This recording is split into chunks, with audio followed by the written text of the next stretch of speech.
En este tutorial vamos a continuar hablando de los ciclos biogeoquímicos y en particular vamos a trabajar con un par de elementos que, si bien el hierro y el manganeso no son los elementos más abundantes de los seres vivos, de hecho se ocupan en muy pequeña cantidad, son elementos esenciales y los microorganismos participan activamente en su transformación.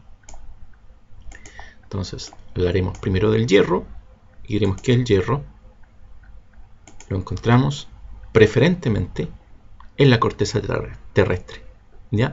A diferencia de otros elementos que hemos visto, aquí no hay una forma atmosférica que participe en los ciclos.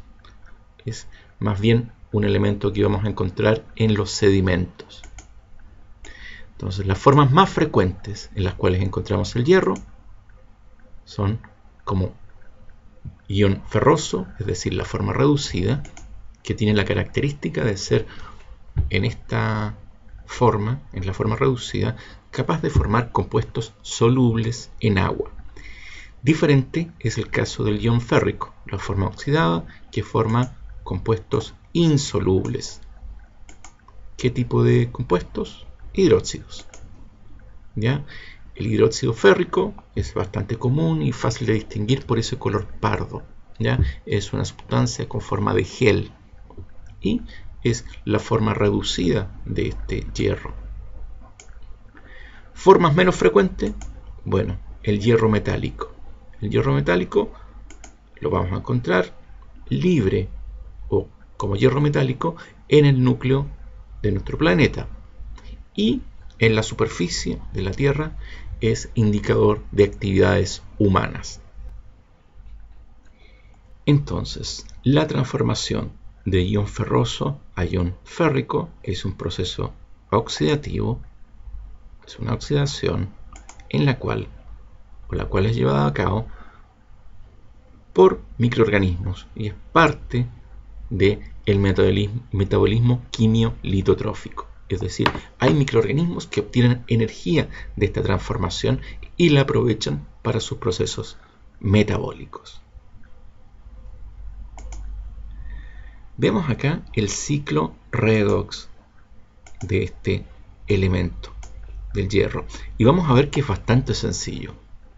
Tenemos procesos de reducción que van a transformar el ion férrico a la forma ferrosa, procesos de oxidación que van a recuperar la forma férrica. Y la forma férrica se asocia con agua y forma este compuesto que, como ya habíamos visto, es insoluble.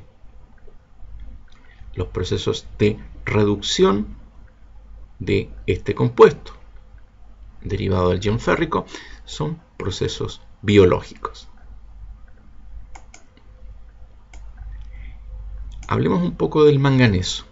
El manganeso es mucho menos abundante que el hierro en la superficie de la Tierra, digamos que es prácticamente un quinto de la cantidad de hierro que existe.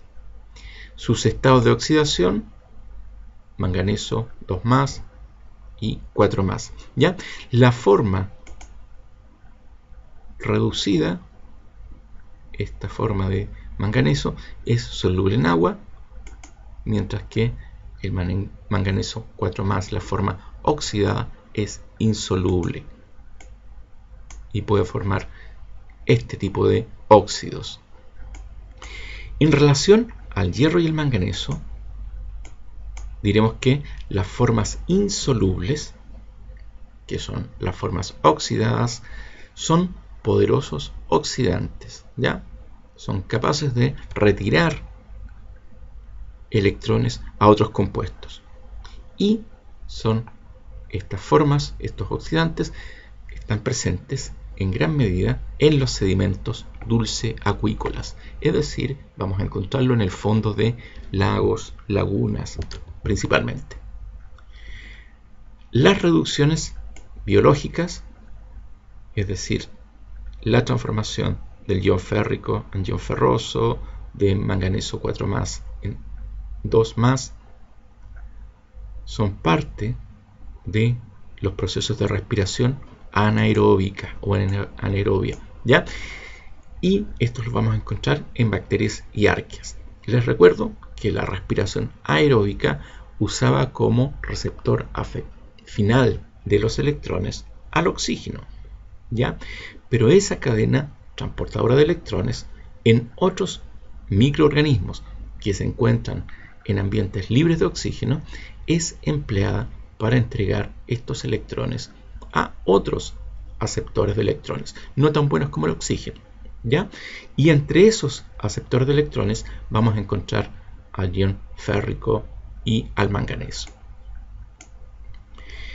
Como les decía, esto ocurre en ambientes anóxicos, libres de oxígeno, como los suelos que están muy anegados, los pantanos y los sedimentos de los lagos. Aquellos que tienen poca circulación de agua generan unos sedimentos muy pobres en oxígeno, donde van a ocurrir estos procesos.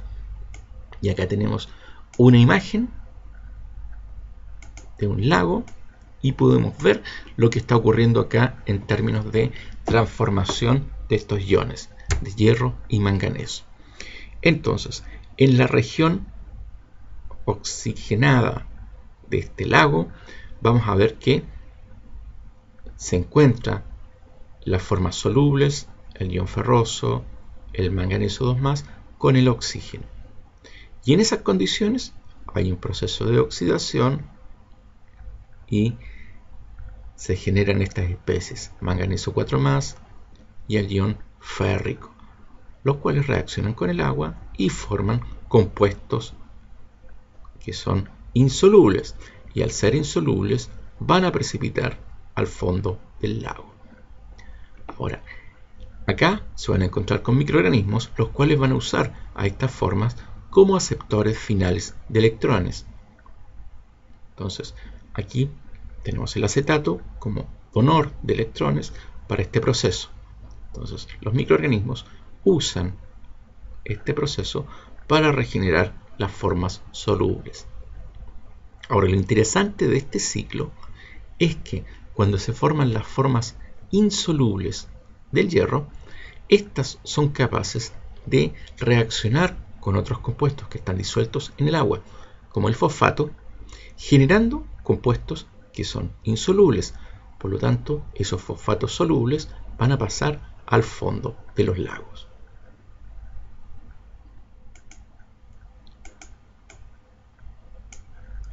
Entonces, les recuerdo, las formas solubles en el agua viajan a los ambientes oxigénicos, sufren oxidación, principalmente química, y se generan los compuestos que retornan al sedimento.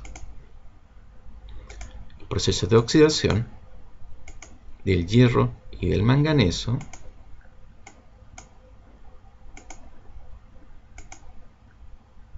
diremos que la oxidación química es muy rápida en ambientes a pH neutro, mientras que es mucho más lenta a pH ácido. Por lo tanto, es mucho más fácil estudiar los procesos de oxidación biológica a pH ácido. Y es por eso que hay mucha información sobre estos microorganismos: Acidobacillus ferrooxidans y Leptospirillum ferrooxidans. El primero es responsable de los procesos de precipitación del hierro férrico. Es decir, vamos a encontrar que en los procesos asociados a la minería de estos metales de hierro, ya se sabe desde hace mucho tiempo que participa esta bacteria, facilitando la solubilización y posterior precipitación de este hierro. A pH neutro vamos a ver que también ocurre un proceso de oxidación mediado por microorganismos de estos géneros, Gallionella y Leptopteris. Ahora, esto ocurre en aguas minerales, aguas subterráneas ricas en la forma ferrosa, es decir, la forma soluble, pero el fenómeno ocurre justamente en la interfaz en la cual se encuentran con el aire, así que es un proceso aeróbico esta oxidación a pH neutro del hierro. En relación al manganeso, diremos que el proceso es lento a pH neutro, el proceso químico espontáneo, el proceso biológico, sin embargo, es más rápido y es mediado por bacterias y muchas veces por hongos. ¿Cuáles son las consecuencias de este ciclo? Como el ion férrico es altamente reactivo, puede formar fosfatos. Y como habíamos visto, llevar este fosfato hasta los sedimentos. ¿Ya? Precipita y lo incorpora a los sedimentos. Por otro lado, la forma oxidada del manganeso a su vez es capaz de oxidar incluso a compuestos refractarios, compuestos de carbono muy complejos, formando nuevas especies de carbono, los cuales ahora sí pueden ser aprovechados por otros microorganismos. Las formas oxidadas del hierro y el manganeso, como les había dicho, forman complejos.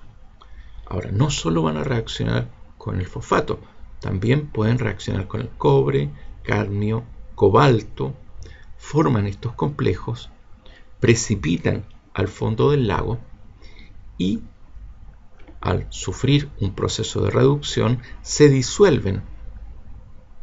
Les recuerdo, la reducción es biológica en este caso. Se disuelven los complejos y se liberan estos interesantes oligoelementos, los cuales pueden ser eventualmente aprovechados por otros organismos en el fondo del lago. Entonces, están pasando cosas interesantes en el fondo de los lagos. Vamos a ver que hay una transferencia de electrones, un proceso de reducción. Aquí tenemos a nuestra bacteria, la cual va a ser capaz de reducir a la forma oxidada de hierro en este caso, y para eso usa como dador de electrones a este compuesto del cual ya hemos hablado, el acetato. Ahora, la entrega de electrones en la mayoría de los casos no se hace directamente, sino que se hace mediante un shuttle, un vehículo de electrones. En este caso estamos hablando de compuestos que están presentes en el humus de los sedimentos. Y vamos a ver que este humus pasa de un estado oxidado a un estado reducido, y ese estado reducido es el agente reductor del ion férrico para transformarlo en ion ferroso. Eso ocurre en la mayoría de los casos. Sin embargo, hay excepciones, y excepciones muy notables. Y aquí les muestro una, que es la transferencia de electrones directa. Hay bacterias que lo que pueden hacer es adherirse a la superficie de los minerales, en este caso del hierro, y van a entregar electrones directamente. Los productos de su metabolismo son entregados a través de estas estructuras que acá se las ha pintado de color azul. ¿Ya? Estos son unos apéndices, los cuales tienen una notable capacidad para conducir electricidad. Entonces actúan como verdaderos alambres que le van a entregar electrones a este mineral, el cual actúa como receptor de esos electrones. Ahora, estas bacterias han sido empleadas para formar verdaderas pilas que generan corriente eléctrica. Hay diseños ya de estas pilas que tienen estas bacterias creciendo sobre un electrodo en una condición anóxica, ¿ya? Y en esa condición se produce una diferencia de potencial eléctrico, el cual eventualmente puede ser aprovechado en otros usos interesantes para el hombre.